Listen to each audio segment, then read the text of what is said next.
Depuis le 13 juin, Israël mène une vaste offensive contre l'Iran, ses sites nucléaires, ses usines de missiles et ses centres de commandement, faisant écho à la vive inquiétude exprimée par le directeur général de l'AIEA face à l'accumulation rapide d'uranium hautement enrichi par l'Iran. En riposte, l'Iran bombarde les villes israéliennes, dont Tel Aviv et Haïfa. Le bilan humain s'alourdit de jour en jour. Et je pense aux civils morts et blessés, et bien sûr à nos compatriotes présents dans les deux pays. Au-delà de l'avenir de la région, ce qui se joue est l'équilibre du monde, qui depuis le 20 janvier et l'investiture du nouveau président de la première puissance économique et militaire semble toujours plus instable. Ce même président qui, par son retrait de l'accord de Vienne, est le premier responsable de l'escalade actuelle. Le régime iranien est sans contestation une source d'instabilité régionale et une menace pour la paix du monde, par son action et celle de ses proxys. Et nos compatriotes Cécile Collère et Jacques Paris, otages d'État, sont toujours enfermés dans ces geôles. J'ai, comme nombre d'entre vous, aux côtés de nos 8 présidents de groupe, signé la proposition de résolution relative à l'inscription des Pasdaran sur la liste des organisations terroristes. Pour tout cela, l'Iran, comme l'ont réaffirmé hier les dirigeants du G7, ne pourra jamais disposer de l'arme nucléaire. Si Israël a incontestablement le droit de se défendre afin d'assurer sa sécurité, est-elle pour autant fondée à mener une guerre préventive, précisément au moment où se déroulent des développements diplomatiques importants, selon l'expression de la secrétaire générale adjointe de l'ONU? Monsieur le ministre, comment la France, partie à l'accord de Vienne, ce vieux pays d'un vieux continent, qui dans ces moments où l'histoire bascule, comme en 2003, sait dire au monde ce qui est juste, peut-elle contribuer à la résolution de la crise en Iran et à Gaza, à une désescalade au Moyen-Orient et une réaffirmation du rôle du droit international et du multilatéralisme? Monsieur le Président, Mesdames et Messieurs les sénateurs, Monsieur le sénateur, la France refuse, et depuis longtemps, que l'Iran puisse accéder à l'arme nucléaire, ce qui soulèverait des risques insupportables pour Israël, pour la région, pour l'Europe, mais également et plus largement pour l'ordre international. Pour autant, la France considère, et depuis longtemps, qu'il n'y a pas de solution militaire au problème nucléaire iranien. C'est la raison pour laquelle nous appelons aujourd'hui à la retenue, à la désescalade, à l'arrêt des frappes, et nous disons d'ailleurs que toute nouvelle frappe soulèverait des risques substantiels sans permettre pour autant d'éliminer définitivement le programme nucléaire iranien. C'est la raison pour laquelle nous appelons l'Iran à se rendre disponible immédiatement à la poursuite de négociations. Négociations auxquelles nous nous tenons prêts à participer puisque nous les avons conduites il y a 10 ans, que cela fait des mois que nous avons, avec les Britanniques et les Allemands, réamorcé ce travail à l'approche de l'expiration de l'accord sur le nucléaire iranien et que nous avons les idées très claires sur la manière d'obtenir des engagements de la part de l'Iran sur ce programme nucléaire. Ensuite, la France rejette ou dénonce l'attitude du régime iranien vis-à-vis de son propre peuple, vis-à-vis de la région et vis-à-vis de la France et de ses intérêts. C'est le programme nucléaire, le programme balistique que nous avons évoqué. C'est la livraison à la Russie de centaines de missiles, de milliers de drones dans la guerre d'agression contre l'Ukraine. C'est la répression du mouvement Femmes, Vie, Liberté. Et c'est la détention arbitraire de Jacques Paris et Cécile Collère, otages depuis 3 ans, otages d'État, comme vous l'avez dit.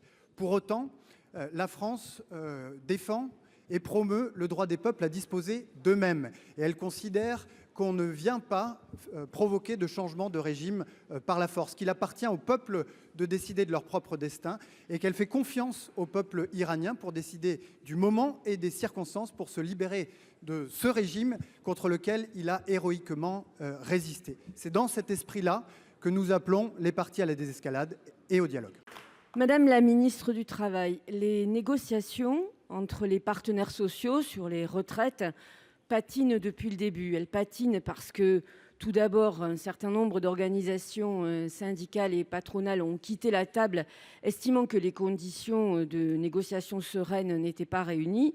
Et elles continuent à patiner parce qu'il faut bien le dire, les syndicats qui sont restés là font des propositions, travaillent, mais se heurtent au mur du MEDEF, qui ne veut rien entendre.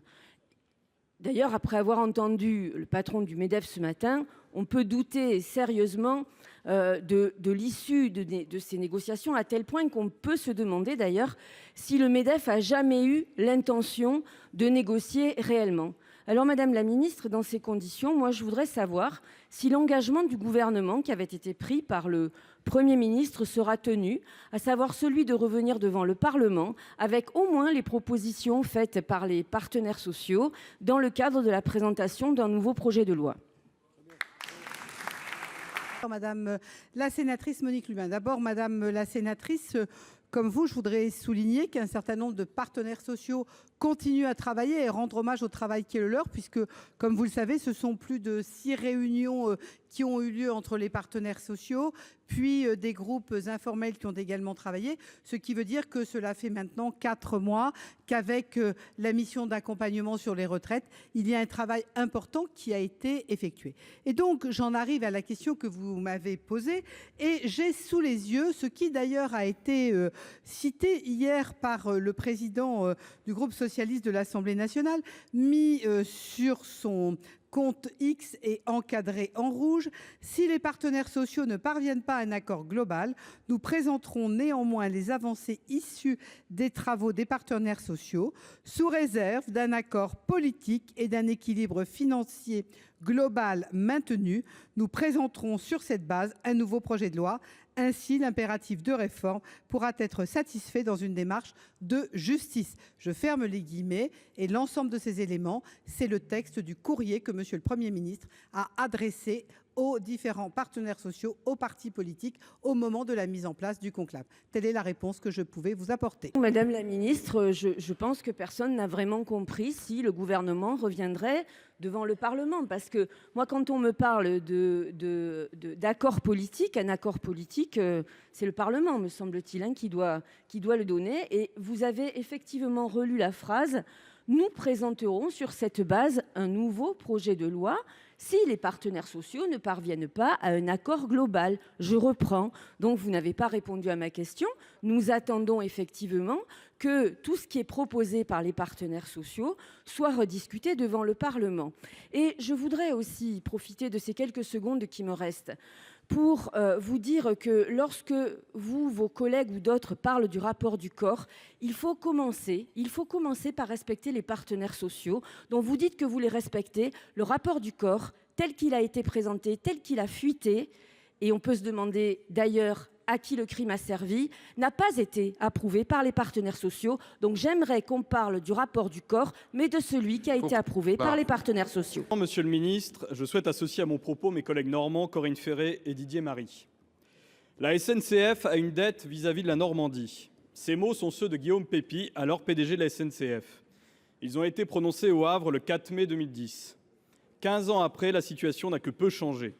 Elle s'est même empirée la semaine dernière avec la validation par le Conseil d'État du schéma directeur de la région Île-de-France. En effet, le SDRIF ne fait aucunement mention du tracé de la ligne Nouvelle Paris-Normandie et compromet ainsi sa réalisation. Cette situation est la conséquence de l'hostilité de la présidente du Conseil régional d'Île-de-France envers cette infrastructure pourtant vitale pour nos deux régions. Son opposition s'apparente à un insupportable mépris envers notre région, ses habitants, ses entreprises et ses élus. C'est non seulement un déni d'aménagement du territoire, mais aussi un revers à l'indispensable transition écologique. Il est entendu que la séparation intégrale des flux normands et franciliens entre Paris et Mantes contribuera immanquablement à développer le fret ferroviaire. La concrétisation de la LNPN est essentielle pour la croissance économique de la vallée de la Seine, de Haropa-Port et de la Manche à travers le projet Aval du futur mené par Orano.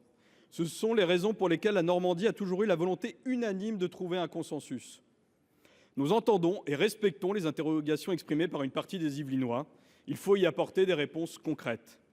L'urgence est aujourd'hui à soutenir fermement ce projet d'intérêt national, symbole de la planification écologique et des mobilités décarbonées. Le SDRIF ne peut et ne doit pas sonner le glas ferroviaire de la Normandie. Monsieur le ministre, au-delà de la nécessaire réaffirmation du soutien résolu de l'État lors du comité de pilotage qui se tiendra dans 15 jours, et en écho aux travaux en cours de Ambition France Transport, les 3 millions de Normands ont besoin d'engagements tangibles sur le calendrier et le financement public de la LNPN. Quelles garanties pouvez-vous leur adresser aujourd'hui au nom de l'État ? Sébastien Magne. Vous dire que je réponds, je l'ai expliqué tout à l'heure, à la place de Philippe Tabarot, qui est présent au Salon du Bourget. Mais vous avez évoqué l'intérêt de la ligne nouvelle Paris-Normandie. Je l'appelle ligne nouvelle, mais elle dure depuis très longtemps, en tous les cas dans l'esprit des Normands, et pas que. C'est un projet d'intérêt national, et je voudrais le dire ici. Elle viendra, cette ligne, répondre aux besoins croissants de mobilité qui existent entre Paris, l'Île-de-France et la Normandie, tout au long de Vallée de la Seine. Elle améliorera d'une part la régularité, nous le souhaitons, la capacité et la rapidité des liaisons ferroviaires. Et pour cela, de nouvelles modalités de financement ont été évoquées à Bercy la semaine dernière. Nouvelle méthode également de travail, puisque une concertation sur ce projet a été engagée autour du Premier ministre. La nomination du préfet Castel en tant que nouveau délégué interministériel est un premier jalon que vous attendez, je pense, de cette nouvelle approche. Il a d'ores et déjà rencontré l'ensemble des élus concernés. Enfin, je voudrais vous dire que, signe de cette nouvelle méthode, le ministre des Transports présidera le 1er juillet prochain à Giverny un comité de pilotage élargi à l'ensemble des parties prenantes. Je pense que vous l'attendez, les élus de Normandie, c'est sûr, mais aussi ceux de l'Île-de-France, dont vous avez parlé et qui, pour le moment, participent au financement des études. Représentants des intercommunalités et des instances économiques des deux régions. Ce comité de pilotage, assurément, constituera le deuxième jalon de ce nouveau départ que vous souhaitez et que nous souhaitons pour la ligne nouvelle Paris-Normandie. L'objectif est en effet de redonner au projet un sens commun, mais aussi partagé, répondant à des tracés de moindre impact et répondant surtout aux besoins actualisés des territoires que vous avez cités. Monsieur le ministre, je souhaiterais simplement ajouter le temps des bonnes intentions est révolu, celui de la concrétisation est venu et nous l'espérons et nous continuerons à nous mobiliser pour cela.